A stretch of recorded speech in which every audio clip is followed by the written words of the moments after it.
৪৪ বছর পর আবারও চাকসুর ভিপি ও জিএস সহ বেশিরভাগ পদে জয় পেল ছাত্র শিবির।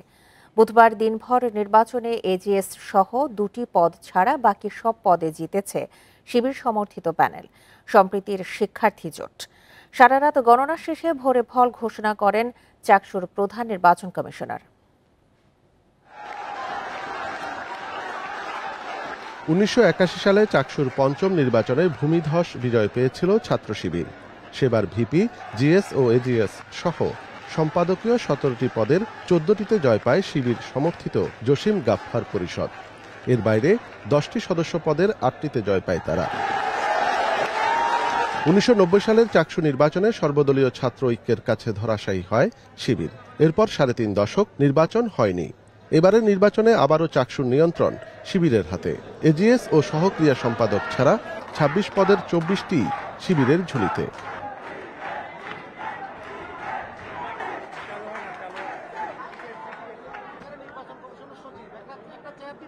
ফল ঘোষণার সময় শান্তিপূর্ণভাবে নির্বাচন শেষ হওয়ায় সংশ্লিষ্ট সবাইকে শুভেচ্ছা জানান প্রধান নির্বাচন কমিশনার। অন্যান্য দায়িত্ব পালন করেছেন প্রত্যেকেই আমার প্রথম কৃতজ্ঞতা গ্রহণ করুন। সবাইকে নিয়ে অংশগ্রহণমূলক ক্যাম্পাস গড়ার কথা বলছেন চাকসুর নতুন ভিপি।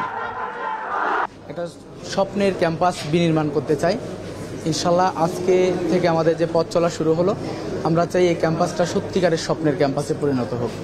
আমাদের অনেকেই প্রতিদ্বন্দ্বিতা করেছে এক একটা পদে, তো আমরা চাই সবাইকে নিয়ে সবার চিন্তাকে অ্যাকোমোডেশন করে আমরা একটা সুন্দরভাবে যেন চাকসুকে পরিচালনা করতে পারি।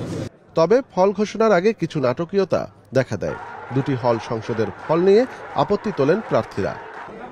শিক্ষার্থীদের অভিযোগ থাকবেই, আমরা এই সকল অভিযোগগুলো নিয়েছি। আমরা আমলে নিয়ে আলোচনা করে দেখেন আমরা পুনর্গণনার মধ্যে একটা বড় সিদ্ধান্ত নিলাম।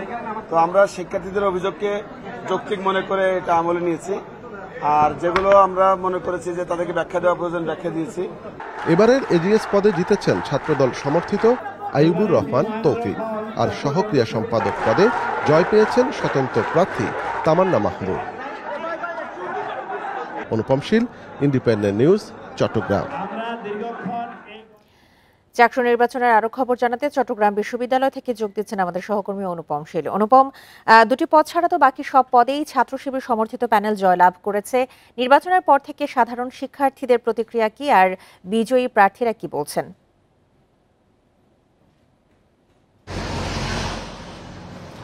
আসলে ভোর ৪টার দিকে এই ফলাফল ঘোষণা হয়েছে। স্বভাবতই নেতাকর্মী বা একেবারে খুব বেশি দল ঘনিষ্ঠ লোকজন ছাড়া সাধারণ শিক্ষার্থী যারা, তারা আসলে তাদের খুব একটা অবস্থান এই ক্যাম্পাসে বাইরে ছিল না। সবাই হলে এবং যার যার বাসায় ছিল। আর যেহেতু চট্টগ্রাম বিশ্ববিদ্যালয় ক্যাম্পাসটি চট্টগ্রাম শহর থেকে প্রায় ২৫ কিলোমিটার দূরে, সুতরাং বুঝতে পারছেন সেখানে আবাসিক শিক্ষার্থীর সংখ্যা অনেক কম। তো সেই হিসেবে আসলে প্রাথমিকভাবে একেবারে যারা সেখানে সাধারণ শিক্ষার্থী, তাদের খুব বেশি মতামত আমরা এখনো পাইনি। তবে যারা সেখানে উপস্থিত ছিলেন, বিশেষ করে শিবিরের বিভিন্ন স্তরের নেতাকর্মী এবং সমর্থকরা, তারা বেশ উচ্ছ্বাস প্রকাশ করেছেন। বিশেষত ৩.৫ দশক পরে এই যে চাকসু নির্বাচন, সেটিকে ঘিরে গত কয়েক মাস ধরে যে ক্যাম্পাসে বেশ সাজ একটি রব, উৎসব মুখর একটি পরিবেশ তৈরি হয়েছিল, সেটির চূড়ান্ত দিনে এসে কিন্তু তারা বেশ উৎফুল্ল হয়েছেন তাদের জয়ের ব্যাপারে।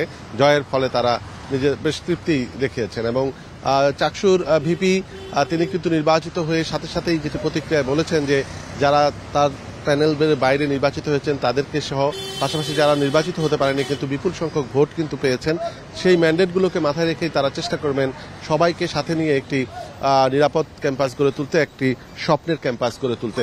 এবং সেই প্রেক্ষাপটে তিনি সকলের পরামর্শ প্রত্যাশা করেছেন। এছাড়া কোনো ভুল ত্রুটি যদি কোথাও কখনো হয়, সেক্ষেত্রে যাতে তাদেরকে সেই ভুল ত্রুটি ধরিয়ে দেওয়া হয়, সেই বিষয়টিও তিনি প্রত্যাশা করেছেন। এর আগে গতকাল বিকেল ৪টায় এই নির্বাচন শেষ হওয়ার পর বিভিন্ন প্যানেলের পক্ষ থেকে, বিশেষ করে ছাত্রদলের পক্ষ থেকে দফায় দফায় নানামুখী অভিযোগ করা হয়েছিল। নানা বিষয় নিয়ে আসলে প্রশাসন এবং নির্বাচন কমিশনকে দায়ী করা হয়েছিল। তারপরও কিন্তু ছাত্রদল কিন্তু তাদের নির্বাচনের ফলাফল বর্জন বা নির্বাচন থেকে সারাদিন এর আগে নির্বাচন থেকে সরে আসার কোনো ঘোষণা কিন্তু দেয়নি। ফলে তারা শেষ পর্যন্ত নির্বাচনে থেকেছে, নির্বাচনের ফলাফলের সাথে থেকেছে এবং তারা বলেছে যে তাদের যে সমর্থক তাদেরকে আশা নিয়ে ভোট দিয়েছেন তাদের সেই আশা গুড়েবালি করতে চান না। তারপর আমরা দেখেছি যে এজিএস এর মতো একটি গুরুত্বপূর্ণ পদ এবার ছাত্রদলের পকেটে গেল এবং সে আর অনেকগুলো পদে আসলে তারা বেশ ভালো লড়াই করেছে। তো সবকিছু মিলিয়ে একটি উৎসবমুখর পরিবেশের সমাপ্তি হলো এবং দীর্ঘ ৪৪ বছর পর চট্টগ্রাম বিশ্ববিদ্যালয়ের কেন্দ্রীয় ছাত্র সংসদে আবারও শিবির তাদের একক যে আধিপত্য সেটি আবার ফিরিয়ে নিয়ে আসলো। চাকসু নির্বাচনের পরের সবশেষ পরিস্থিতি নিয়ে জানাচ্ছিলেন আমাদের সহকর্মী অনুপম শীল।